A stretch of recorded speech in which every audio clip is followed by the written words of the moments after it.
दोस्तों इंग्लिश के प्रीपोजिशंस तो मैंने आपको कई बार सिखाई है, लेकिन आज की इस क्लास में मैं आपके लिए एक जैसी हिंदी वाली प्रीपोजिशंस लेकर आया हूं। जैसे अंडर और बिलो, दोनों का ही क्या मतलब है? नीचे। लेकिन दोनों में फर्क क्या है? नियर, क्लोज, दोनों का मतलब पास है। और कुछ तो ऐसी प्रीपोजिशंस हैं जिनका मतलब आज ही आपको पता चलेगा और आज के बाद से आप इनमें कभी भी गलतियां नहीं करेंगे। मेरा नाम है सरताज, मैं हूं आपका इंग्लिश ट्रेनर, आपका इंग्लिश कोच, और आप देख रहे हैं सरताज क्लासेस, जहां पर ऐसी कमाल कमाल की जानकारी आपको मिलती रहती है फ्री में। शुरुआत करते हैं। सबसे पहले हम बात करेंगे अंडर और बेलो की। दोनों का ही हिंदी में मतलब होता है नीचे। अंडर और बेलो दोनों का ही सेम मतलब है, लेकिन फर्क समझिए। अंडर का इस्तेमाल हम उस समय करेंगे जब कोई वस्तु किसी ऐसी चीज के नीचे है जिसने उस नीचे वाली वस्तु को ऊपर से कवर किया हुआ है। फॉर एग्जाम्पल, जैसे ये एक पेड़ है, समझते रहिएगा, एग्जाम्पल देकर समझाऊंगा, और मैं इसके नीचे खड़ा हो जाऊं तो ये जो पेड़ है इसने मुझे ऊपर से कवर कर लिया, तो मैं क्या हुआ? I am under the tree. I am under the tree, मैं पेड़ के नीचे हूं। ऐसे ही एक बेड रखा हुआ था और मेरी जो बॉल है वो बेड के नीचे चली गई, सो मैं कहूंगा the ball is under the bed. Under the bed है ना, बेड। तो जब कोई चीज किसी चीज के नीचे हो और ऊपर वाली चीज उसे कवर कर ले, तो ऐसे में हम अंडर का इस्तेमाल करेंगे। आपको समझ में आ गया होगा? ये एक बेसिक सिचुएशन है, इसे ही समझ लीजिए। अब मैं छत के नीचे हूं, छत मेरे ऊपर है, तो छत ने मुझे कवर किया हुआ है, तो मैं कह सकता हूं I am under the roof. आगे बढ़ते हैं।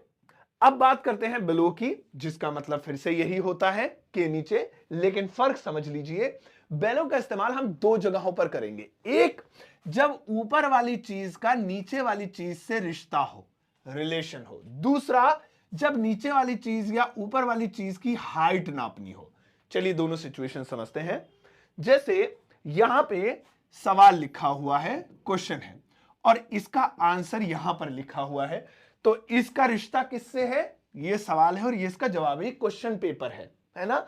तो यहां पे जवाब लिखा, तो रिश्ता है यहां पे। तो अब ये ऐसा नहीं है कि इसने इसको ढक रखा है, कवर कर रखा है, तो लिखी हुई चीज है, कवर करेगी तो अंडर वाली सिचुएशन आएगी। रिश्ता है यहां पे, तो रिलेशन दिखाने के लिए हम बेलो का इस्तेमाल करेंगे। द आंसर, जो जवाब है, इज गिवन, वो दिया गया है बेलो, नीचे। तो हमने बेलो क्यों किया? वो इसलिए किया कि इसका आंसर नीचे दिया गया है, इसका रिश्ता इससे है, रिश्ता दिखाने के लिए।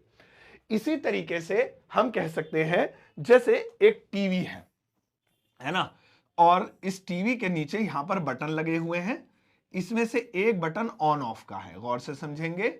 अब मैं इस टीवी को घर लाया और मैं देखने लगा कहां है बटन, कहां है बटन, कहां है बटन, तो आप कहेंगे the button is below. The button is below, यानी बटन जो है वो नीचे है। आपने क्यों कहा नीचे है? क्योंकि एक तो यहां वो ढकने वाली बात नहीं हो रही, बटन अपनी जगह, उसे कुछ चीज कवर थोड़ी कर रही है। दूसरा, इस टीवी का रिलेशन इससे दिखाया। अगर मैं यहां पर पेड़ के नीचे हूं और मैं नीचे खड़ा हूं और मैं यहां बेलो तो लगा नहीं, क्योंकि मैं तो अंडर हूं यहां पे, क्योंकि मेरा पेड़ से कोई रिश्ता नहीं है, तो कवर वाली बात हो रही है, लेकिन यहां रिलेशन वाली बात हो रही है। दूसरी सिचुएशन थी जब हम हाइट नापते हैं। ये बादल है, ये देखिए, और ये चिड़िया है, चिड़िया है। अब मुझसे चिड़िया बन नहीं रही, ठीक है। तो यहां पे हम देखेंगे क्या चीज नीचे है, हाइट बतानी। तो अब आपने बताना है ये नीचे है और ये ऊपर है, तो हमने हाइट नापी है। तो मैं कह सकता हूं the bird is below. The bird is below, ये बेलो है। एक चिड़िया इसके नीचे भी उड़ रही है ना, एक चिड़िया इसके नीचे भी उड़ रही है, बादलों के नीचे, बादल उसके ऊपर है। अब हम हाइट नहीं नाप रहे, हम लोग बता रहे हैं कि चिड़िया बादलों के नीचे है, तो अब वहां पे हाइट वाली बात खत्म हो गई। अब तो हम बादल बता रहे, चिड़िया को बादलों ने कवर किया हुआ है। So the bird is under the, और बादल को क्या कहते हैं? क्लाउड्स, है ना, बादलों को क्लाउड्स कहते हैं। अंडर भी लगा सकते हैं, बेलो भी लगा सकते हैं, लेकिन फर्क ये कि बोलना क्या चाह रहे हैं आप, हाइट वाइट नापना चाह रहे हैं या आप नॉर्मली बता रहे हैं वो चीज उसके नीचे है। ऐसे ही मैं कह सकता हूं, जैसे मैं ये उम्र है 16 साल, 15, 17, 18, है ना, और मेरी उम्र है मान लीजिए 15 साल। सो अब मैं नापूंगा, मेजरमेंट ही तो हो रहा है, नापना ही तो हो रहा है, तो मैं यहां पे ये नहीं कहूंगा I am under 18, I am, बहुत सारे लोग अंडर लिख देते हैं, आई एम बेलो 18, मैं 18 से नीचे हूं, आई एम बेलो 17, 17 से भी नीचे हूं, आई एम बेलो 16, 16 से भी नीचे हूं, 15 से नीचे नहीं हूं क्योंकि 15 का तो मैं हूं। अब ये सारी चीजें मुझसे बेलो हैं। तो जब हम मेजरमेंट यानी नाप लेते हैं या फिर हम किसी चीज का रिश्ता बताते हैं तो बेलो, और जब हम किसी चीज को बताते हैं वो उसके ऊपर है, वो उससे ढकी पड़ी है, तो अंडर। सिंपल सी सिचुएशन। आई होप समझ गए होंगे, जितना प्रैक्टिस करेंगे उतना आपको आएगा। अगला आता है नियर और क्लोज। दोनों का ही हिंदी में मतलब होता है पास, लेकिन नियर उस चीज को कहते हैं जो पास होते हुए भी पास ना हो। ये देखिए कितनी दूर है। तो कौन सी चीज के मतलब कैसे नापी जाएगी? तो कोई भी चीज जो आपकी लोकेशन से वॉकिंग डिस्टेंस पर हो, वॉकिंग डिस्टेंस पर हो, यानी जहां पैदल चलकर जाया जा सके, वो क्या है? नियर है।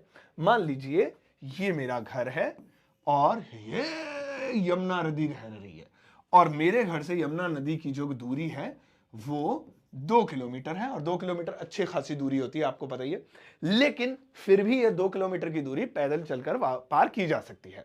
मॉर्निंग में ही इंसान 2 किलोमीटर से ज्यादा चल लेते हैं। तो यहां पे मैं कह सकता हूं माय होम या my house is near a river. मेरा जो घर है वो एक नदी के पास है। तो नियर से पता चल गया कि पास तो है, लेकिन ऐसा, और ऐसा भी नहीं कि बहुत दूर ही होनी चाहिए तभी नियर लगाएंगे, मतलब ज्यादा बिल्कुल पास ना हो लेकिन हो थोड़ी बहुत दूर हो। जैसे मेरे ये गली है ना, ये गली है और ज्यादा लंबी गली नहीं है, 50 मीटर की गली है, 100 मीटर की गली मान लो यार, है ना, 100 मीटर गली है। ये मेरा घर है और यहां पर एक दुकान है, शॉप है। तो ये देखिए ये पास ही तो हुई, लेकिन बिल्कुल पास भी नहीं हुई। तो ऐसा भी नहीं है शॉप पे खड़े होकर कोई मेरा पता पूछेगा, देखिए 4 5 6 7 10 मकानों का ही फर्क होगा ज्यादा ज्यादा, है ना, और थोड़े बहुत और हो सकते हैं, लेकिन फिर भी जरूरी नहीं है यहां से हाँ मेरा पता कोई बता दे। तो ये क्या है? ये नियर वाली सिचुएशन है। लेकिन जब कोई चीज बहुत ही ज्यादा नजदीक हो जाए, इतनी कि आप या तो आपकी दीवार से टच हो रही हो या बस 1 2 मकान छोड़ के हो, तो आप ऐसे में, अब देखिए सर्कल और ये सर्कल, अब डिस्टेंस बहुत कम हो गया, या फिर आपके घर से ही दिखाई दे जाए ये चौथा मकान ही तो इनका है, तो क्लोज कहेंगे। तो ये मेरा घर है और ये बिल्कुल 2 मकान छोड़ के एक दुकान है। So there is a shop, एक दुकान है क्लोज टू माई हाउस, मेरे घर के एकदम नजदीक, क्लोज टू माई हाउस। तो इस तरह से आप आइडिया लगा सकते हैं। नियर का मतलब पास, क्लोज का मतलब बेहद पास, बेहद नजदीक। अब आता है अगला ऑन और ऑन टू। ये समझिए, ऑन का इस्तेमाल हम उस समय करेंगे जब कोई चीज किसी चीज के ऊपर मौजूद हो, ठीक है ना, और आपस में फिजिकल टच हो रहा, दोनों सिचुएशन होनी चाहिए, दोनों में से एक भी हटी तो ये सिचुएशन काम नहीं करेगी। जैसे ये एक टेबल है और यहां पे एक बॉल रखी हुई है, ठीक है ना, बॉल को लाल कर देते हैं, आजा लाल रंग, ओहो तो यहां पे बॉल को लाल कर देते हैं, लाल क्यों नहीं हो रही बॉल, हाँ ये हो गई, ठीक है ना, ये लाल रंग की हमारी बॉल हो गई। अब यहां पे आप देखिएगा, ये है हमारी बॉल, ये है हमारी टेबल, और यहां पे हमें 2 सिचुएशन चाहिए। पहली चीज तो ये है कि वो चीज उसके ऊपर होनी चाहिए, तो देखिए ऊपर है ना, और दूसरी चीज आपस में फिजिकल टच होना चाहिए, तो देखिए टच भी है। तो हम कह सकते हैं द बॉल है ना, the ball is on the table. इसी तरीके से आप देखिए मैं फर्श के ऊपर हूं, है ना, ये रहा मेरा फर्श, और ये मैं खड़ा हूं, ठीक है, ये देखिए मेरे पैर, तो मेरे पैर क्या हो रहे हैं? फर्श से टच हो रहे हैं। टच कर दो भैया, कभी तुम कमेंट में कह दो टच तो करे नहीं थे, तो मैं हवा में थोड़ी लटक रहा हूं, टच हो रहे हैं ना। तो मैं कह सकता हूं कि I am on the floor, I am on the floor. तो पता ये चला, जब कोई चीज, कोई इंसान एक ही जगह पर खड़ा हो किसी चीज के ऊपर और वो उससे टच हो रहा हो, कोई सामान हो, चाहे वो फ्रिज रखा है फर्श के ऊपर, आदमी खड़ा है फर्श के ऊपर, आदमी हो, सामान हो, जानवर हो, टच हो रहा है, तो हम ऑन लगाएंगे। लेकिन ऑन टू उस समय लगाएंगे जब हम एक नीची सरफेस से किसी ऊंची सरफेस पे जंप कर जाते हैं या पहुंच जाते हैं, तो ऐसे में हम ऑन टू का प्रयोग करेंगे। जैसे यहां पर अभी आपने देखा था, यहां पर एक गेंद थी, है ना, ये गेंद थी। अब हम क्या करने वाले हैं? हम एक स्टूल रख देते हैं यहां पे, और इस गेंद को उछालते हैं और गेंद उछलकर इस स्टूल के ऊपर चली गई, तो इस सरफेस से उस सरफेस पे चली गई, तो हम यहां पर ऑन टू का प्रयोग करेंगे। तो हम कह सकते हैं द बॉल है ना, द बॉल स्किप्ड, स्किप भी कह सकते हैं कूद जाने को, है ना, skipped on to the table, skipped on to the table, इसे टेबल ही मान लेते हैं। तो जो वो जो बॉल थी वो स्किप कर गई टेबल के ऊपर। ऐसे ही मैं एक जगह खड़ा और मैं कूद के ऐसे ऊपर थोड़ा और हो जाऊं, तो आई जंप्ड ऑन टू, फिर उस जगह का नाम जिसमें मैं कूदा हूं। तो जब कोई चीज एक ही जगह होती है ऑन, जंप मारकर दूसरे सरफेस पे चली जाती है तो on to, on to, on to. ठीक है, आगे बढ़ते हैं। अगला आता है इन और इनटू। ये दोनों का ही हिंदी में मतलब है में या के अंदर, लेकिन फर्क समझेंगे।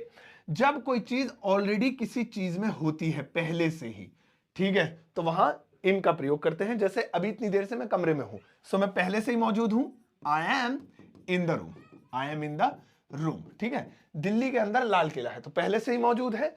The red fort is in Delhi, in Delhi. यानी जब आप उस चीज की बात कर रहे हैं जिस समय, और उस बात करने से पहले ही वो चीज उसके अंदर मौजूद है, तो हम इनका प्रयोग करेंगे। जैसे मैंने एक गिलास लिया, उसमें पानी डाल दिया, अब पानी डालने के बाद मैं कहूंगा इस गिलास में पानी है, तो मेरे ये बोलने से पहले ही पानी उसमें आ गया था ना, तो हम इन कहेंगे, there is water in this glass. लेकिन जब कोई चीज किसी चीज के अंदर अभी है नहीं, जा रही है, और उस जाने में स्पीड ना कहें बल्कि मोशन कहें तो ज्यादा अच्छा रहेगा, उस जाने में मोशन दिखाई दे, मोशन, है ना। मोशन कैसे दिखाई देगा बोलने से भी बताता हूं। जब कोई चीज जा रही है किस चीज के अंदर तो मोशन में, तो वहां पे हम इन नहीं इनटू का प्रयोग करेंगे। जैसे ये एक ट्रेन है, वाह मेरी ड्राइंग, और ये एक टनल है। तो देखिए ये ट्रेन क्या कर रही है, टनल के अंदर जा रही है, तो हम जा रही है, घुस रही है, या फिर हम कह सकते हैं जो है एंटर कर रही है, या हम और भी शब्दों का ऐसे प्रयोग कर सकते हैं। लेकिन ये सभी शब्द क्या दिखा रहे हैं, मोशन दिखा रहे हैं।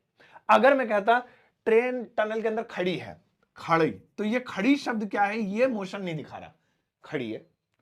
ट्रेन टनल के अंदर लेटी है, बैठी है, पड़ी है ना, कोने में रो रही है, तो ये कोई भी शब्द मोशन नहीं दिखा रहा, तो इनटू नहीं लगाएंगे।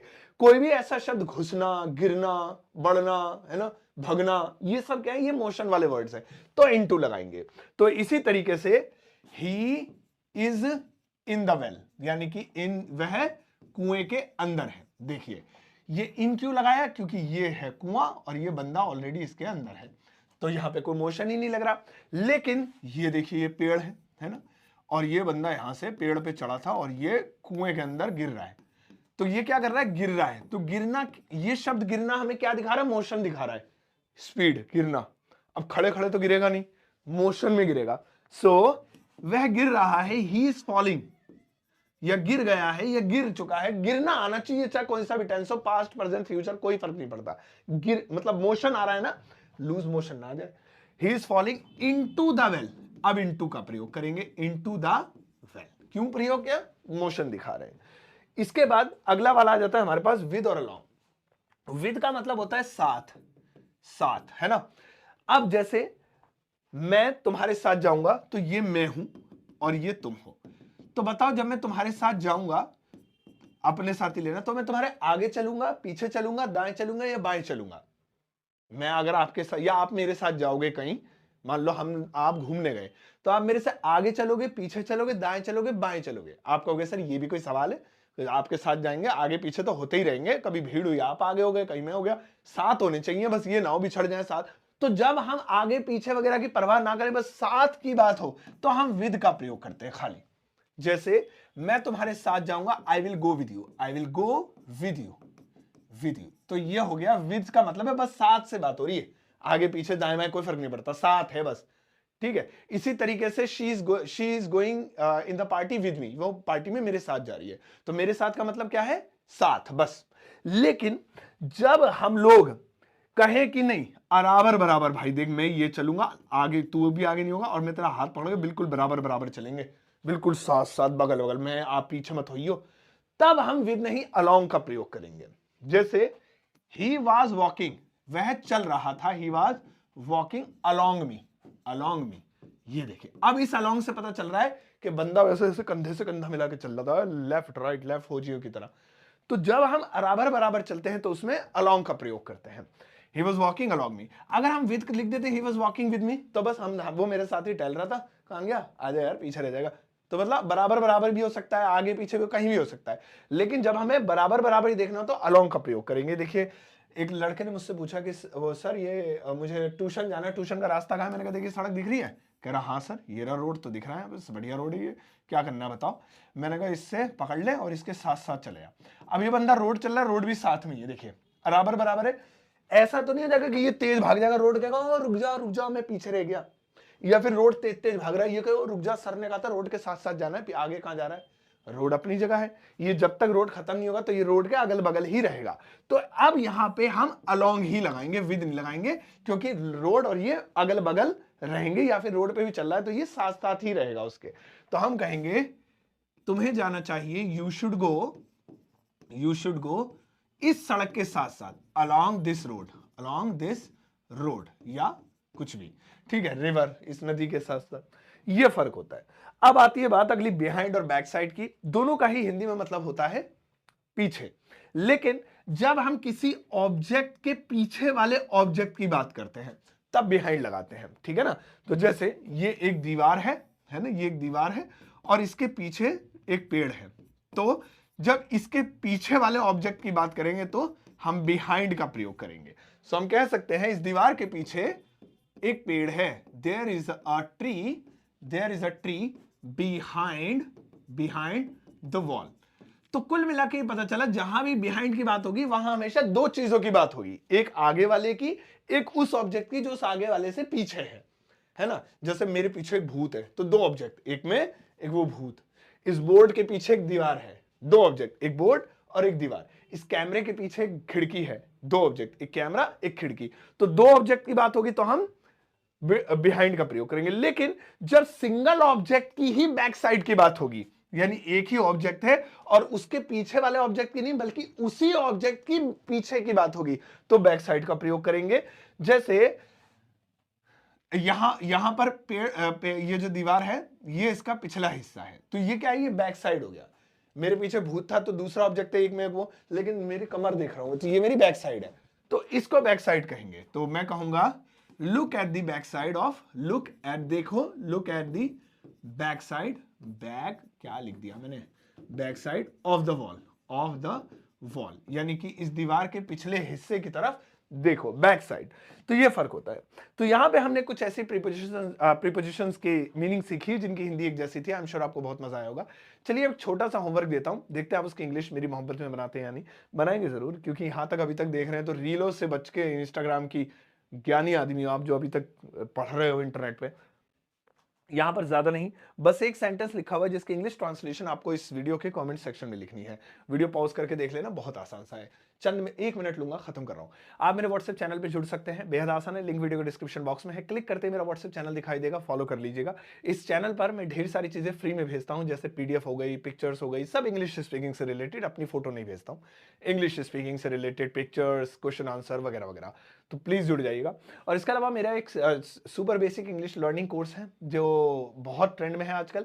ये उनके लिए जिनको एबीसीडी के अलावा कुछ नहीं आता है। अगर आपको थोड़ी बहुत भी इंग्लिश आती है तो इसे मत लेना, क्योंकि ये बेसिक स्ट्रक्चर सीखने के लिए। इसकी कीमत 299 रुपए है, लेकिन अगर आप एक कोड लगाएंगे SS50 तो ये आपको 50% डिस्काउंट पर मिल जाएगा, यानी हाफ रेटों में। और मेरी किताब अमेजॉन फ्लिपकार्ट पर अवेलेबल है, जिसे आप घर बैठे ऑल ओवर इंडिया COD यानी कैश ऑन डिलीवरी पर मंगा सकते हैं, लेकिन मंगाना सिर्फ अमेजॉन या फ्लिपकार्ट से। ये सभी जरूरी लिंक आपको वीडियो के डिस्क्रिप्शन बॉक्स में मिल जाएंगे। अब जाओ इस वीडियो को सबके साथ शेयर करना और जाते जाते एक प्यारा सा लाइक देकर जाना।